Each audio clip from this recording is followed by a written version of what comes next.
Hello, everyone. Someone asked me a couple days ago what was the craziest thing I'd ever done or the craziest thing that ever happened to me. And, it's kind of hard to pick, but one that does come to mind is an adventure I had in a little town called Beaver, West Virginia. That's right. You heard that right. A friend and I were out driving around and in my old Plymouth Fury, massive tank of a car, and we had a few beverages to drink, and we had inhaled certain products, and so we were looking for additional adventures. And my friend said, "Hey, I know some people up this road here off of Airport Road in Beaver." So I said, "Okay, let's go." Now, this was many years ago, and that area was not nearly as developed as it is now. It's still not terribly developed. I'd never been on this road before. Never been up in this area. And we go winding up this mountainous terrain, and it's dark. It's like midnight, 1 o'clock in the morning. We go winding up through there, and it's, there's no light. There weren't hardly any houses. There was not much there. So the further we went, the more I questioned my friend. "Are you sure you know where we're going or what's up here?" "Oh yeah, I know some people up here. I got a friend up here, lives up on top of the mountain." Like, okay, all right. So all of a sudden we come out around a curve and top out into a bit of an open area, and there's a crowd of people. And again, this is midnight, 1 o'clock in the morning, and they were obviously having a bit of a family or neighborhood celebration. And they had the big old rusted barrels, like 3 or 4 of them I can vaguely recall, sitting around in this area, and they had fires in them, and they were blasting some kind of heavy metal music, and they were dancing around up here on this mountaintop. They were screaming and hollering, and they all they had bottles of certain beverages, and it was madness, total madness. And my friend said, stop, this is his place up here." I'm like, okay. So I stopped the car, and we paused for a minute, and the people were looking at us. Some of them are there was probably, I didn't mention, I'd say there were probably 30 people, guessing. It was dark, it's all happened very quickly.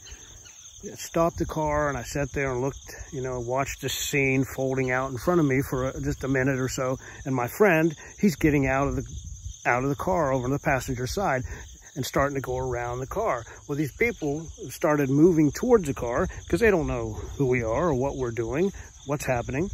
And I, of course, had no clue what was happening. So I look over at my friend, and I'm going to say, "Hey, I don't feel so good about this. Maybe we should get out of here."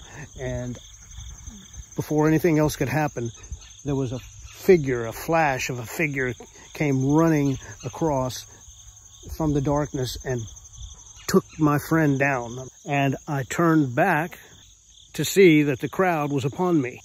And just want to say, this is a true story. I am not making this up. Every word is true. And you can, I'm sure there are still court records, magistrate records and police records that will verify that you could dig up if you wanted to.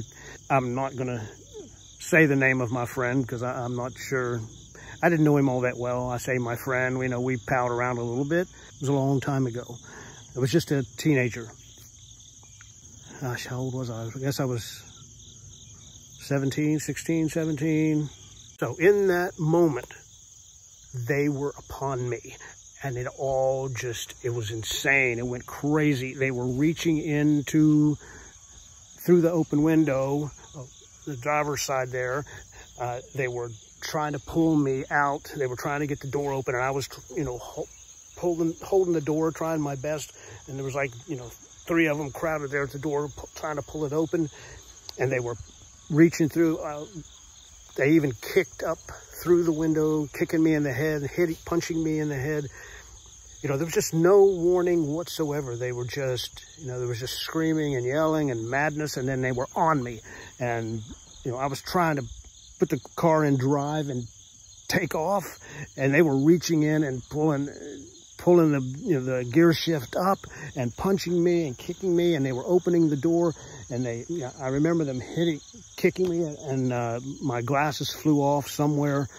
So eventually they dragged me out of the car onto the ground, and they're kicking and punching me, and I'm curled up in a ball, in a fetal position, trying to cover myself and protect myself. They're punching and kicking, and I tell you this, I promise you this is the truth. I could hear, again, it was like 30 people, and they were screaming like banshees, like mad, insane people. Heavy metals pounding through the air. It's 1 o'clock in the morning, and the darkness with but except for these fires and these barrels, it was like some kind of a satanic scene that you might see somewhere in a movie. Oh, and while I'm on the ground and being kicked and hit, I could hear the sounds of kicking of metal and jumping, and people hooting, hollering, screaming like maniacs. Well, that's a key important point: the kicking and the jumping and the sounds of metal. So I don't know what I'm doing or what I'm thinking, and it's happening so fast. It's just rapid fire, and so then I try to act like I'm unconscious. I could hear the sound of old lady voices screeching, saying, "Kill him! Kill him! Take him out in the woods and dump him! Kill him!" It's screaming, these piercing voices. It was blood curdling, and it was just it's so crazy. It was outrageous. I could hear them saying like, "Hey, he's out, man. He's out, man. Maybe he is dead." And finally, one of them turned out to be the smarter and perhaps had a bit of kindness somewhere in his heart. He said, "Let's get him in the car. I'll take him out in the woods. Get him in his car." And they hoisted me over into the passenger side, and I just acted like I was out, just waiting for some chance, some way to escape these mad people, this mad gang. So they get me in the car, and this guy jumps in the driver's seat, and he takes off into the darkness, and I'm laying there, leaned over against the passenger door, and I'm thinking, well, maybe I could, suddenly open the door and roll out and then run in the woods, and maybe I could get away from them. I'm considering this possibility. He drives for a few minutes, and I don't know where we're going. I didn't know this place anyway. I'm not sure where we're at or what's happening. So I'm laying there, and in the passenger side, leaning against the door, and he's talking. He's like, "Man, what are you doing up here anyway? Who are you? We could kill you. I could kill you out here. Nobody ever know about it." And I'm thinking, this can't be happening. How can this be? And he stops the car, and he says, "But I'm not going to." He said, "Tell you what," he's like shaking me, and I act like I'm coming out of it, like I'm waking up. And, oh man, I'm groggy. And he says, "I'm going to let you go. I'm going to let you go." He said, "Just get over here in the driver's seat and go. And don't ever come around here again." So he jumps out, and I slide over in the seat, and he's like, "Get out of here." And I hit the gas. And so I'm driving in the pitch black, and I don't have my glasses, and I couldn't really see too well, and I'm going through brush and, scraping things and all that. So I go as fast as I can, finding a road and getting down the mountain, and then knowing where I was and heading for home, out of my mind, still a bit drunk and scared to death. And I'm racing home so fast once I get on familiar roads. And I pull in at the house, and I go inside, and I collapse on the bed and pass out, just completely passed out. And that was probably about 2 o'clock in the morning, I'm guessing. I'm not really sure. So then you jump ahead to the morning time, and there's a pounding on the door, and my stepfather is yelling, and he is very, very angry. and I don't understand why. And he's like, "Get out here, Ronnie, get out here." Meaning come in, get out of your bedroom, come into the living room. And of course my siblings, they were all gathered around, and they can tell you about this as well to verify that I'm telling you the truth. They were, as my sister will say, she was wondering what I had gotten into this time. What had Ronnie done now? I come stumbling out of the bedroom, and my stepfather says, let's just say I'll leave off the profanity, but it was some of the most vibrant profanity that you could ever imagine. But for the sake of cleanness, I won't say the sorts of things that he said. Suffice to say, he was so angry as I'd ever seen him. As my brain began to wake up and shake off, the night before and the beverages and the other things, I was thinking, okay, I had that happened. I got beat up and I came home. It must have been, early in the morning sometime. How could he know anything about that? Why is he mad? I don't understand. And he says, "What the hell happened to my car? What did you do to my car?" And I'm like, "Nothing. I didn't do anything to the car. I guess I brushed some things, when I was trying to find my way out of there." He says, "You destroyed my car." And I'm like, "What do you mean? I drove home last night and everything was fine. It was working." He said, "You tore it to pieces." I was like, honestly, I was being honest. I didn't know what he was talking about. And he thought that I was just blatantly lying. That how could I not know what he was talking about?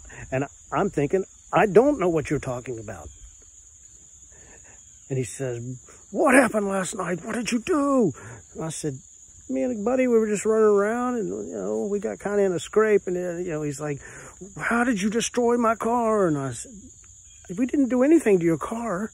And he grabbed me and he pulled me across the living room, and he said, he threw the front door open. And then I get to see the car for the first time in daylight. I didn't know. It was one of those moments, one of those incredible moments.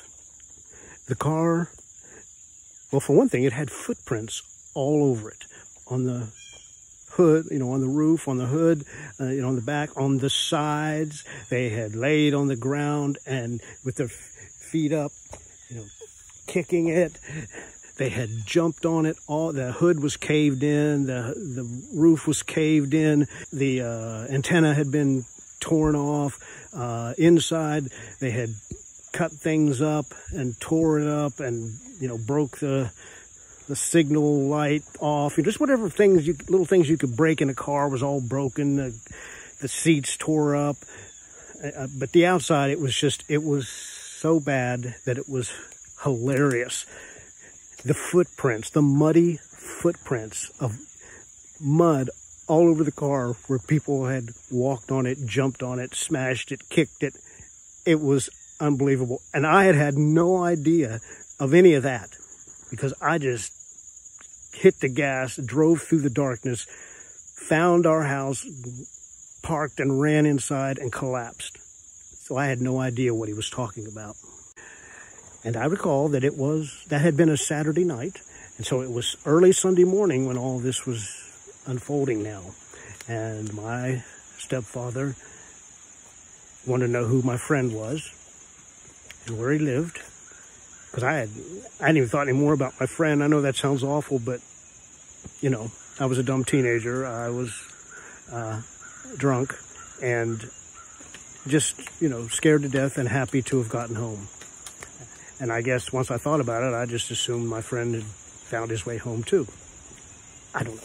But anyway, my stepfather says, "Get your shoes on, we're going to his house."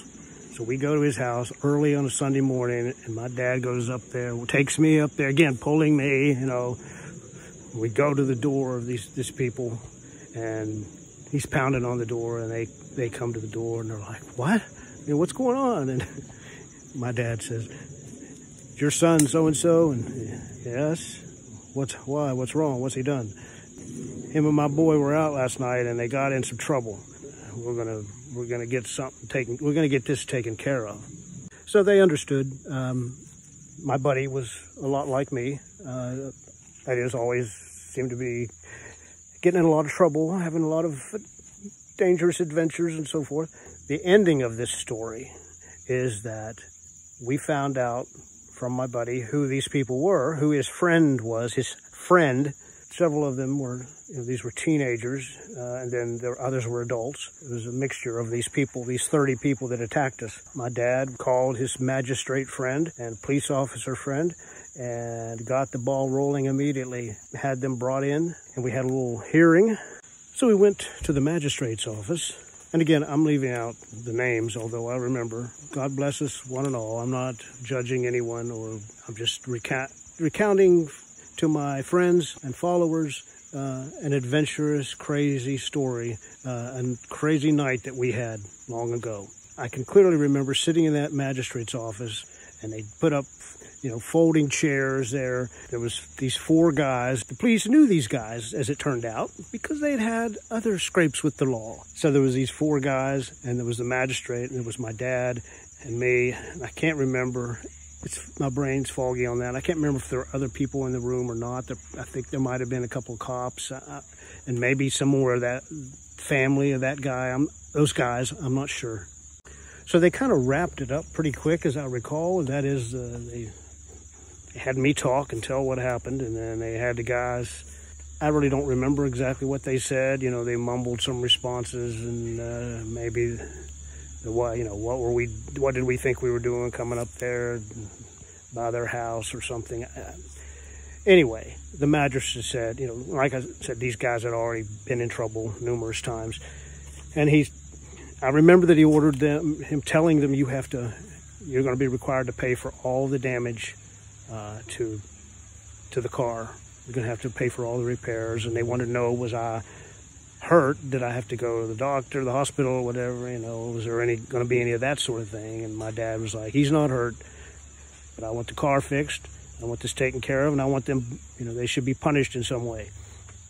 My stepdad was a good man, and I love him and miss him, even though we had our differences. But, he had been angry at me, but he stood up for me, as he always did. So, the way that ended up was that, yes, justice was served, and they had to pay for the damages, and, well, I won't say any more about that. It was a crazy, crazy night. And I didn't really hang out a lot more with that friend of mine. I guess we kind of parted ways. I don't know. Maybe he's out there somewhere and he knows, he might happen to hear this story and he'll say, hey, that's me, And hey, man, I love you. If you're out there and you hear this, contact me. Let's reminisce.